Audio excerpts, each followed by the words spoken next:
Welcome to another edition of Bars to Bricks Ministries. I am your favorite villain, the Rev, Dr. Kev. Today, I can't sit there and take no more of some of these comments on Facebook, Quora, YouTube, such in the about prison and some of the lies. So we are going to debunk some of those lies today. Before we get any further, please like, subscribe, share, and comment. I want to hear from you. You don't want to comment publicly or whatever. Message number hotline is on the ticker. Feel free to hit us up. Message, question, whatever. I will respond. It don't matter. Prayers, it don't matter. Hit me up. I will respond. Without further ado, let's get into prison myths. We first start with, yes, I have 2 doctorates. I have a doctorate in pastoral ministry. I have a PhD in religion. I have my bachelor's and my master's is in Christian counseling. So, and yes, I got that in prison. Here's the thing though. For one, Kansas don't pay for your education. You're responsible for paying your own education. So I paid for my education. Eric got his education. Eric paid for his education. It wasn't free. The states that it is free again, I think that's a really good thing. Let me take you back here to Kansas some 20 years ago when education used to be free, college and all that. Less than 3% of the prison population took advantage of them free college courses, free college degrees. Sad number. So now here's the thing. You know, want to know why I think it's a good idea that they pay for education? 95% of people in prison are going to get out one day. They're either going to get out better or they're going to get out bitter. Part of the choice is up to, the biggest choice, obviously, is up to them. But even if a person is looking to change and change their ways, does the facilities offer anything? They don't offer much in Kansas. It's hard to get into educational programs. All the vocational programs are all designed. You have to have it on your programs or this or that. If they don't feel you need it or they don't want to mess with it, you don't get it. But at the same time, now you're uneducated. Now they do require you to get a GED, and that is paid for. But unless someone really, really has that desire to change and takes it upon themselves to do so with further education or whatever, at least in Kansas, they have to. Now, I know the state of New York has started paying for college education again, and that's awesome. You know, people complain about the money spent on prisoners, the money spent on programs, the money spent on whatever. And they complain because it's their tax money. Well, here's the deal. In Kansas, it's roughly $30,000 a year per inmate. Let me tell you, that don't cover much. That's a very low quality, just enough food to barely get you by where you're hungry all the time, but you got enough food to live. Not the greatest. Usually causes issues and stuff later. But, you know, I hear all the time, oh, free healthcare, free school. Why wouldn't someone want to go to prison? Well, first of all, that's stupid. Prison is a dumb place to be for anybody. Second of all, you get what you pay for. So my plethora of health issues, a lot of them were caused from my incarceration and the malnutrition and stuff throughout my incarceration. You don't get fruit. You don't get fresh vegetables. You don't get healthy stuff. You get a lot of breads, rice, potatoes, a lot of starch, a lot of just junk, filler. The average tray in Kansas costs 18 cents a tray is what Aramark's cost is. And they charge the state $1 something per tray. the so the food's not that awesome. And then when you go to canteen, order stuff that you need or whatever, the prices are high there. I'm gonna do a video on that one day, at least the Kansas prison. Um, Maybe a few county jails show their canteen prices and how outrageous they are. But people need to realize that just because someone gets free health care in prison, even if it's a institution that pays for education, they're still helping someone change their lives. The Probably the best prisons to look at are Norwegian prisons. I know people in America will just be flabbergasted. They spend 130 something $1,000 a year per inmate. Sounds atrocious, doesn't it? Just crazy. You'd just be having a fit if your tax dollars went to that. But you know what? Their recidivism is 8%. So there's like a huge amount of people that are just, yeah, I mean, it's crazy.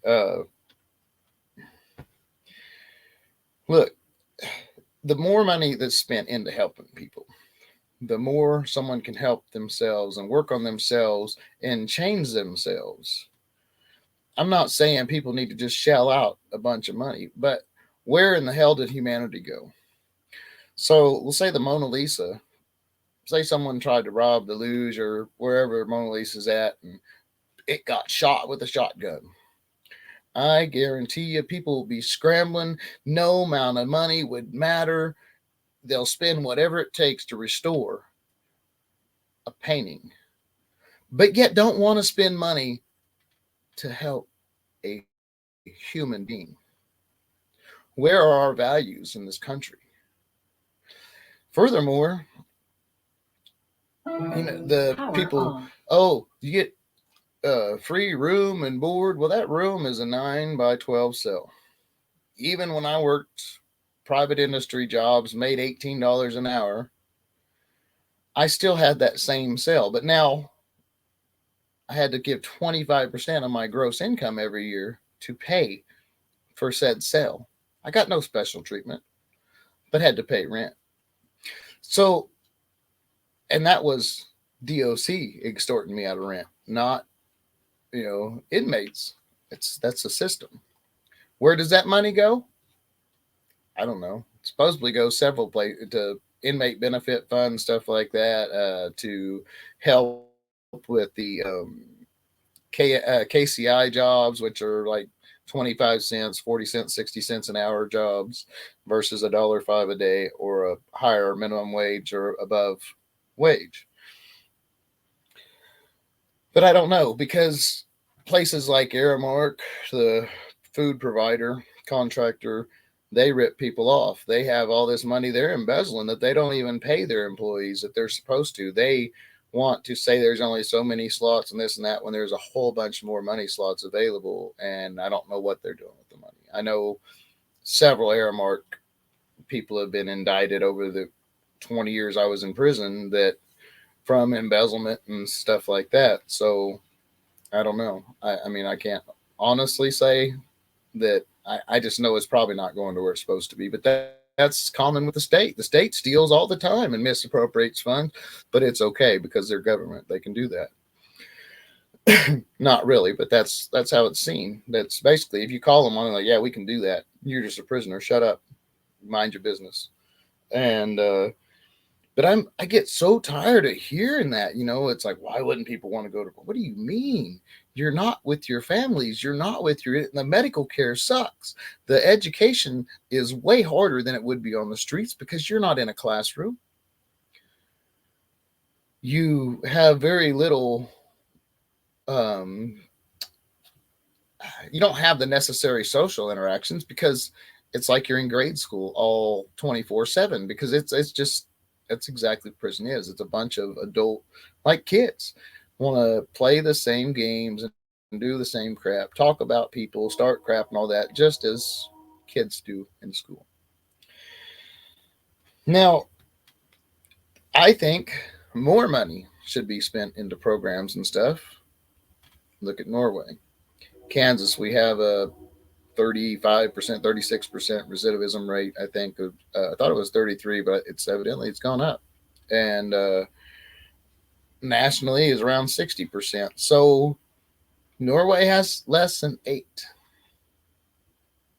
Maybe we ought to look at their treatment of people. They treat people like humans. They treat people like people that made mistakes and need to change, and try to give them tools to do so. In Kansas and many states, many other countries, it don't make a dang anything about rehabilitation. It's about warehousing and keeping you in prison for as long as they can and getting the most money out of you that they can. It's not about rehabilitation at all. And that's wrong.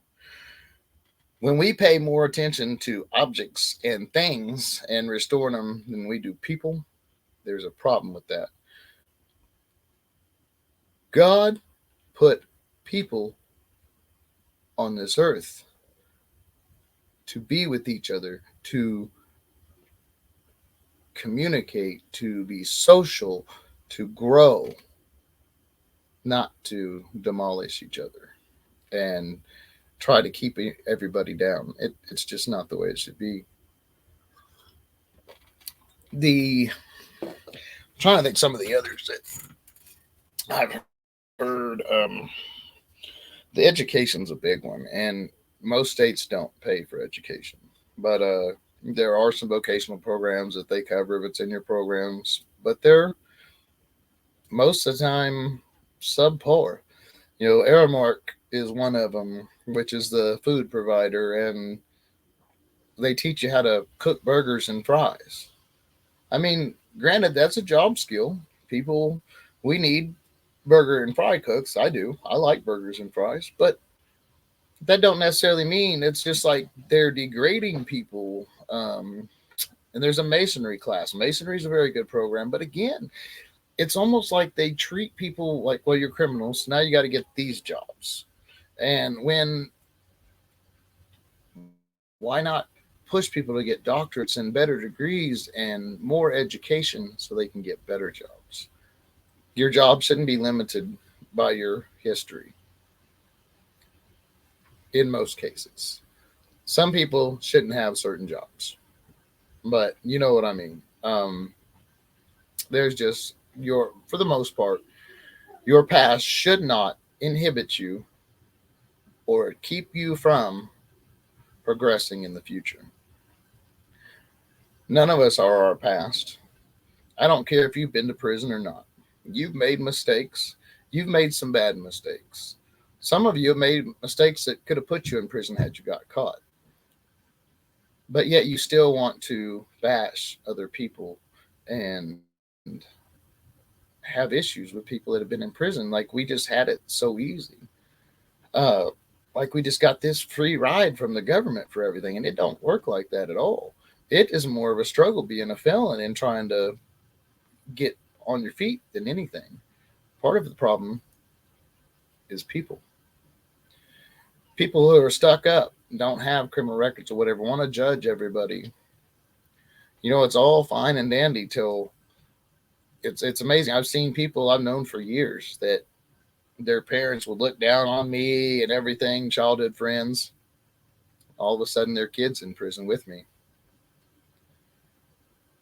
Now their attitude changes a little bit, but not always. My dad, God rest his soul, was a very judgmental prick a lot of times. I would be talking or say, well, even like Eric, and he, well, someone you met in prison, they're not good people. Well, crap, you just said I'm not good people. No, no, no. That's exactly what you said. And he never saw it that way, but it's just, it is. It's just because someone's in prison don't mean they're a bad person. Prison's full of really good people that made some bad choices, some worse than others. And I believe anybody can change if they have the mental capacity and the desire and the right tools to do so. So if we're not giving people the tools to change, the reason to change or whatever, why do we expect people to change? I guarantee you, the food has no bearing on someone going to prison. Unless they're in a homeless situation or whatever in bad weather. I've seen some people go to jail on purpose just to get room and board and some food. And I'm not knocking that because I was talking to Adam, Aussie jail prison stories last night. He's going through a time right now. He's homeless and hungry and all that. And I just don't know if I have it in me. I would almost, instead of being hungry, well, I have a lot of health issues, as does Adam. But I'm supposed to eat, and as is he. If it's warm out, I'm cool. I'm good with kicking it in the woods or whatever. It gets cold out in wintertime, I need heat. I will go back to prison. I mean, I just don't. Yeah, I'm a sissy. I won't make it. I won't. When it comes to cold weather, I'll stand out 110, 115-degree heat all day, work in it, everything else. Not a problem. It gets below 50, we got some issues. Actually, it gets below 60. If you're out at night and stuff, it's kind of chilly in the dark. But here's the thing, until people wake up, smell the coffee. Hopefully, it's Prison Brothers Premium Brew coffee. Smell your coffee. Get your life together. Help other people. Quit bashing people. And let's get with our legislators and stuff in our respective states and all that and see what we can do to better our prison systems so we can have a recidivism of 8% like Norway. Not bash people, take programs out, try to squash any medical. It's already hard enough to get medical attention. It's almost impossible. And like I said, a lot of my heart problems and everything else are caused from my prison time, from the malnutrition. I didn't get the right foods and the right stuff. My diabetes is worse because of prison. When even on the diabetic diet, all they want to give you is rice and bread and starches and stuff like that. That metastasizes into sugar. And it's not good for us at all. And they've got these so-called dietitians that says this is a good diet. Worse than school food. It's comparable to school food, though, like the pizza and stuff. It's the same pizza you get in school. Probably not as good. That's why nephews and stuff about school food. I'm like, man, I eat school food. It's better than prison food. But of course, I'm not picky. That's one thing in prison. It's not. I'm more likely to stop at a gas station or fast food somewhere, grab something to eat, or a peanut butter and jelly sandwich or whatever, than a 5-course meal. It's not my thing. But anyway, thank you guys for watching. This is a big issue. These are big myths and misconceptions people have, and I don't know whether it's the media or who's putting these ideas in their mind, but they're terrible. People make mistakes. People can change. Like I said, 95% of people will be released from prison one day. They can either come out better or they can come out bitter. In many ways, the choice is yours. In the biggest way, the choice is on the person incarcerated. Because like in Kansas, if you don't make a decision to change yourself, you're not going to get no change. They're not trying to help you. They're trying to warehouse you and hope you're going to come right back, so they got job security. They don't. Most 80% of staff and stuff within the Kansas Department of Corrections do not give a damn about your freedom. They don't care if you succeed. In fact, they don't think you're going to succeed. You're a criminal, you're a piece of crap, and you always will be. That's the mindset in prisons in Kansas with most of our staff and guards. Seems like the worst are in central office, controlling everything. Anyway, thank you for your time. I love you guys. Y'all have a wonderful day. Hope more blessed and stressed. Be that change you want to see in the world, like Gandhi said, and as we try to do here at the ministries. This has been your favorite felon, the Rev. Dr. Kev, and I'm out.